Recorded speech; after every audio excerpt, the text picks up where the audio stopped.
Markook police station పరిధిలో నమోదైన cyber మోసం కేసును Gajwel rural circle inspector D Raviraju ఛేదించి నిందితుని అరెస్ట్ చేశారు. పల్లె సాయి కిరణ్ తండ్రి శ్రీశైలం బీరంగూడలోని అమీన్పూర్ లక్ష్మీ డైరీ ఫామ్ పేరుతో యూట్యూబ్ ఛానల్ నిర్వహిస్తూ గేదెలు బర్రెలు అమ్మకానికి ఉన్నట్లు వీడియోలు అప్లోడ్ చేసేవాడు. వీడియోలలో చూపించిన ఫోన్ నెంబర్ కు సంప్రదించిన అమాయక ప్రజలను నమ్మించి ముందుగా అడ్వాన్స్ చెల్లించాలని చెప్పి వారి నుంచి ఆన్లైన్ ద్వారా డబ్బులు తీసుకుని మోసానికి పాల్పడుతున్నారు.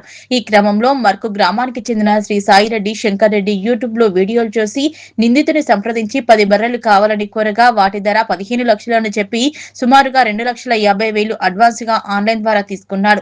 అనంతరం బర్రెలను ఎప్పుడు పంపిస్తారనే బాధితుడు పలుమార్లు సంప్రదించినప్పటికీ నిందితుడు ఫోన్ స్విచ్ ఆఫ్ చేసి అందుబాటులో లేకపోవడంతో తాను మోసపోయినట్లు గ్రహించాడు. బాధితుడు సైబర్ ఫిర్యాదు చేయగా Markook police station cyber crime case నమోదు చేశారు. Gajwel rural CI D Raviraju ఆధ్వర్యంలో చేపట్టిన దర్యాప్తులో నిందితుడిని గుర్తించి అదుపులోకి తీసుకుని అరెస్ట్ చేశారు. ఈరోజు గజ్వేల్ న్యాయస్థానం ముందు హాజరుపరిచి జ్యుడిషియల్ రిమాండ్ కు తరలించారు. దర్యాప్తులో నిందితుడు ఇదే తరహాలో మరికొందరిని కూడా లక్షల వరకు మోసం చేసినట్లు వెలుగులోకి వచ్చింది. ఈ మేరకు నాగర్ కర్నూలు మరియు వికారాబాద్ జిల్లాలో కూడా ఇదే తరహాలో కేసులు నమోదైనట్లు గుర్తించారు. ఈ సందర్భంగా గజ్వేల్ రూరల్ సిఐ రవిరాజు ప్రజలకు సూచిస్తూ యూట్యూబ్, ఫేస్బుక్, ఇన్స్టాగ్రామ్ తదితర సోషల్ మీడియా వేదికల్లో వచ్చే ఆకర్షణీయమైన ప్రకటనలను గుడ్డిగా నమ్మవద్దని, వస్తువులను కొనుగోలు చేసే ముందు విక్రేత వివరాలు పూర్తిగా ధృవీకరించుకోవాలని, ఎట్టి పరిస్థితుల్లోనూ తెలియని వ్యక్తులకు ముందస్తుగా ఆన్లైన్ ద్వారా డబ్బులు పంపవద్దన్నారు. అదేవిధంగా ఎవరైనా సైబర్ మోసానికి గురైతే వెంటనే సైబర్ హెల్ప్ లైన్ నంబర్ 1930కు కాల్ చేయి ఫిర్యాదు చేయాలని ప్రజలకు విజ్ఞప్తి చేశారు. మర్కూక్ పిఎస్ సంబంధించి ఒక సైబర్ క్రైమ్లో ఈరోజు పల్లె సాయి కిరణ్ అమినాపూర్ సంగారెడ్డి అతన్ని అరెస్ట్ చేయడం జరిగింది.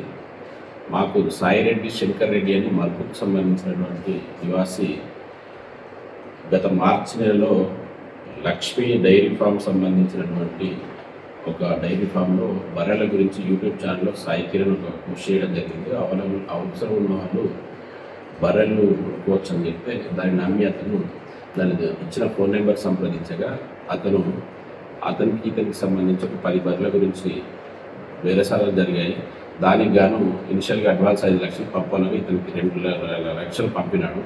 దాని తర్వాత అతనికి బర్రెలు పంపించే విధానంలో ఎలాంటి ట్రాన్సాక్షన్ జరగక ఫోన్ ఎత్తక ఈయన మోసపోయారని గమనించి సైబర్ పోర్టల్ అయినటువంటి సైబర్ కేర్ 1930ను సంప్రదించగా వాళ్ళు అతని దగ్గర ఉన్నటువంటి 2,50,000 గాను 1,67,000 రూపాయలు ఫ్రీ చేయడం జరిగింది. దానిలో భాగంగా మనకు పోలీస్ స్టేషన్లో మొన్న 10 నాడు కేసు నమోదు చేయడం జరిగింది. దానిలో భాగంగా ఈరోజు అమీనాపూర్లో అతని ఇంటి వద్ద ఉండగా పల్లె సాయి కిరణ్ను అరెస్ట్ చేసి రిమాండ్కు తరలించారు. ప్రజలకు విజ్ఞప్తి, ఇలాంటి యూట్యూబ్ ఛానల్లో సంబంధించి కానీ సైబర్ పోర్టల్ సంబంధించి సైబర్ క్రైమ్ సంబంధించి ఎక్కువ జరుగుతుంది కాబట్టి సోషల్ మీడియాలో వచ్చేటువంటి తెలియనటువంటి ఒక బిజినెస్ను నమ్మకుండా మీ యొక్క అమౌంట్ ఇలాంటి ట్రాన్సాక్షన్ జరిపి మోసపోకుండా ఉండాలని కోరుతున్నాం. ఇలాంటి ట్రాన్సాక్షన్ జరిగినా కానీ గంట వ్యవధిలో సైబర్ క్రైమ్ 1930 సంప్రదించి మీ యొక్క డబ్బును కాపాడుకోండి. సైబర్ క్రైమ్కి గురి కాకండి.